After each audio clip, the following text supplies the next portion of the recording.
años vagando por el desierto y ya sabiendo su destino final, Moisés pasó su mando a quien sería el nuevo caudillo, Josué. Este paso de mando fue interesante porque Moisés puso sus manos sobre Josué y el espíritu de sabiduría que había sobre Moisés fue traspasado a Josué. ¿No recuerda este pase de mando al de Elías y Eliseo o quizás a Jesús cuando le dejó su espíritu a la iglesia al subir al cielo? Pero vamos a regresar al tema. El camino no había sido fácil para Moisés. En Deuteronomio 3, Moisés cuenta cómo había intentado cambiar la decisión de Yahvé de que él no entraría en la tierra de Canaán. Entonces el texto hebreo dice que Yahvé se había irritado con él y por eso no entraría en la tierra prometida. Sin embargo, resulta interesante que este mismo pasaje, pero en la Septuaginta, no contiene la idea del Señor irritado contra Moisés, sino que Moisés solo dice que el Señor no le iba a escuchar. Luego el Señor le dijo que en su momento subiera a la cumbre de una montaña y desde ahí podría ver con sus ojos en el mar y la tierra y todas las direcciones de la tierra de Canaán, el norte, sur, este y oeste. Sería una vista espectacular. De hecho, quizás más que una vista, una mirada ordinaria, podría tratarse de una visión. Pero otra cosa, esto sería otro tema. Más adelante, el relato de Deuteronomio 38 se equipara tanto en el texto hebreo como en la Septuaginta. Moisés subió a la cumbre del monte Nebo y desde ahí vio todo según Yahvé se lo había indicado. Y muy cerca de ahí murió y fue sepultado. El texto bíblico en el Antiguo Testamento no contiene más información relacionada a la muerte de Moisés. Solo se sabe que fue enterrado y que nadie conocía dónde estaba enterrado, excepto, obviamente, quien lo enterró. Sin embargo, existen tradiciones extrabíblicas muy antiguas que tratan de explicar qué fue lo que pasó con Moisés en el momento de su muerte. En este sentido, me referiré a tres fuentes. La primera, Filón de Alejandría. La segunda, Josefo. Y la tercera, una tradición midráchica. Uno de los sabios judíos de la antigüedad que habló de Moisés fue Filón de Alejandría. Filón vivía en la ciudad de Alejandría, en África. Él no sabía hebreo, pero aprendió el judaísmo con la traducción del Antiguo Testamento al griego, o sea, con la Septuaginta. De modo que su conocimiento de la Tanakh, o sea, del Antiguo Testamento, viene de ese texto griego. Dos de los tratados de Filón fueron dedicados específicamente a Moisés. En su obra, Filón nos muestra una posibilidad que no se ve en el relato de la muerte de Moisés en el texto bíblico. Moisés había ascendido al cielo. Según Filón, Moisés se diferencia de los patriarcas porque no se reunió con sus padres al momento de su muerte, porque él fue directamente a la presencia de Dios. Pero hay otro detalle importante en Filón. Dentro de la antropología o como Filón veía al hombre, el hombre tenía dos partes, era bipartito. O sea, estaba compuesto por el cuerpo y por el alma. Pero en el caso de Moisés, antes de subir al cielo, sufrió un tipo de transformación, convirtiéndose en un ser monádico. De modo que sus dos componentes se fusionaron, por así decirlo, antes de su ascenso al cielo.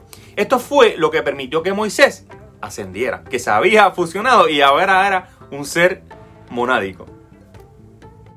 Otro judío del siglo I, quizás más famoso que Filón mismo, y que también habló de la muerte de Moisés, fue Josefo.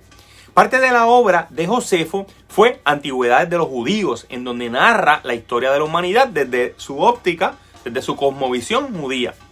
Al final del siglo IV de Antigüedades de los Judíos, Josefo relata el momento de la muerte de Moisés.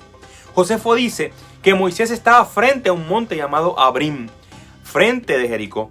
Y mientras se despedía de Eleazar y de Josué, una nube apareció sobre él, o sea, sobre Moisés. Y entonces Moisés desapareció.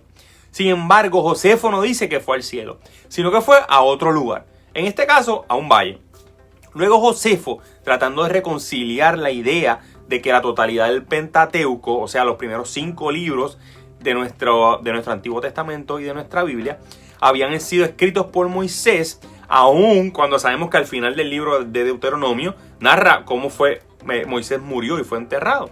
Pues entonces él incluye la idea de que Moisés en realidad no murió, sino que más bien él había fingido su muerte para evitar que la gente pensara que él se había ido con Dios. Es así como Josefo contradecía directamente la idea de Filón. Así que para Josefo, él no se fue al cielo, sino que se fue a algún otro lugar. Ahora bien, pensando un poco en las diferentes tradiciones judías, hay un midrash de la muerte de Moisés. Y uno de esos midrash se llama El beso de Dios.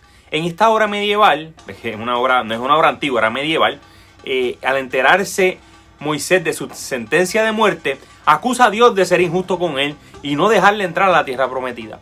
Dios lo trata, sin embargo, con benevolencia, hasta que convence a Moisés de que lo mejor es que entregue su alma. Sin embargo, ninguno de los seres celestiales fue capaz de tomar el alma de Moisés. Por eso, Dios mismo, con un beso, le quitó el alma a Moisés y enterró su cuerpo. Esa es lo que dice la historia o el relato del beso de Dios.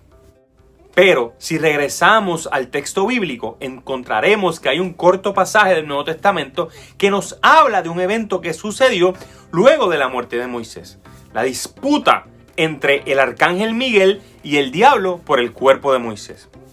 Judas 1:9 no solo nos habla de esa batalla entre estos dos seres espirituales, sino que añade que el arcángel no le reprochó al diablo por su acción, sino que solo se limitó a decir que dejaría que el Señor mismo trabajara con el asunto o con la acción que el diablo había asumido. Y eso es lo que significa que el Señor te reprenda, que iba a dejar que el Señor trabajara el asunto. Ahora bien, el libro de Judas, siendo tan corto, es uno de los más ricos en cuanto a la interacción con la literatura judía extrabíblica e intertestamentaria, como es el caso, por supuesto, del libro de Enoc. Esto nos hace buscar a ver si este extraño suceso, el de la batalla entre el arcángel y el diablo, estaba registrada en alguna otra obra extrabíblica. Con una búsqueda sencilla en internet encontraremos que existe un documento apocalíptico llamado La Asunción de Moisés o El Testamento de Moisés. El nombre de este libro está atestiguado por diferentes autores cristianos de la antigüedad como Atanasio y Galasio. El problema es que si leemos el libro, no dice nada de que tenga que ver con la Asunción de Moisés. Por eso se ha sugerido que el nombre de esta obra en realidad debería ser un testamento. Y hay que tener en cuenta que hay un género literario de este tipo de literatura que se llamaba testamento. Pero ¿cómo surgió entonces la idea de nombrar a este libro de esa forma? Pues esto se lo debemos a un señor que se llamaba Orígenes. En su obra De Principis, en el libro 3 capítulo 2, mientras narra acerca de las fuerzas del mal en el Antiguo Testamento, Orígenes dice lo siguiente, y miren qué interesante lo que dice Orígenes. En primer lugar, en el libro de Génesis, la serpiente es descrita como habiendo seducido a Eva. En la obra titulada La Asunción de Moisés, un pequeño tratado que el apóstol Judas menciona en su epístola, el arcángel Miguel, en la disputa con el diablo sobre el cuerpo de Moisés, dice que la serpiente inspirada por el diablo fue la que causó la transgresión de Adán y Eva. Así que Orígenes no solo confirma que existe un libro con este nombre, sino que confirma que tenía un relato de cómo Moisés había sido asumido al cielo. Pero ¿existe alguna otra forma bíblica de mostrar que Moisés pudo haber sido asumido? Pues sí, hay una, y una muy buena de hecho, y está en el Monte de la Transfiguración. En esa escena narrada en los 3 evangelios sinópticos aparece junto a Jesús, Elías y Moisés. Como hemos descrito en videos anteriores, Elías había sido asumido, pero Moisés solo sabemos con certeza que murió, que no fue enterrado por los hombres y que hubo una lucha entre seres angelicales por su cuerpo. Pero Moisés apareció físicamente en el Monte de la Transfiguración. Si pensamos que lo que apareció fue un espíritu, tendríamos unos serios problemas, como por ejemplo, ¿era entonces Elías también un espíritu? Esto no sería posible, porque sabemos que él fue arrebatado al cielo con vida. Pero hay otro problema, que este sí es peor todavía. Si Elías y Moisés eran espíritus, entonces Jesús también era un espíritu. Pero esto atentaría severamente contra la humanidad de Cristo. Finalmente, si eran espíritus, ¿cómo los discípulos pudieron verlos? Solo es viable pensar que lo que vieron no fueron espíritus, sino que fue otra cosa. Y lo que vieron quizás fue a hombres asumidos. El caso de la asunción de Moisés incluye un elemento que no vimos en Elías. Y es que, al contrario de Elías, Moisés sí había muerto. Y sabemos que fue enterrado por Dios mismo. Pero también sabemos que después Dios mandó a buscar su cuerpo. Ahora viene una idea que es mía de todo este asunto. Estoy de acuerdo con Filón en que el alma y el cuerpo de Moisés se reunieron. O sea, Moisés había sido resucitado por Dios para subir al cielo. Sé que esto puede parecer extraño, pero hubo otras personas en las escrituras, aparte de Jesús, que resucitaron también. Y quizás me dirás, pero es que esas otras personas murieron después. Claro, excepto a Jesús. Pero es que estas otras personas no subieron al cielo. Esa nueva naturaleza que habían adquirido Elías en su ascensión y Moisés en su resurrección y ascenso fue lo que les permitió pasar a estar con el Señor. Pero ¿saben qué? Esta hipótesis no es tan descarada, porque el día que seamos arrebatados, primero los muertos en Cristo resucitarán, lo que supone el caso de Moisés, y después los que queden vivos se encontrarán con Cristo en el aire, que fue el caso de Elías. Todos seremos transformados y todos estaremos así para siempre con el Señor.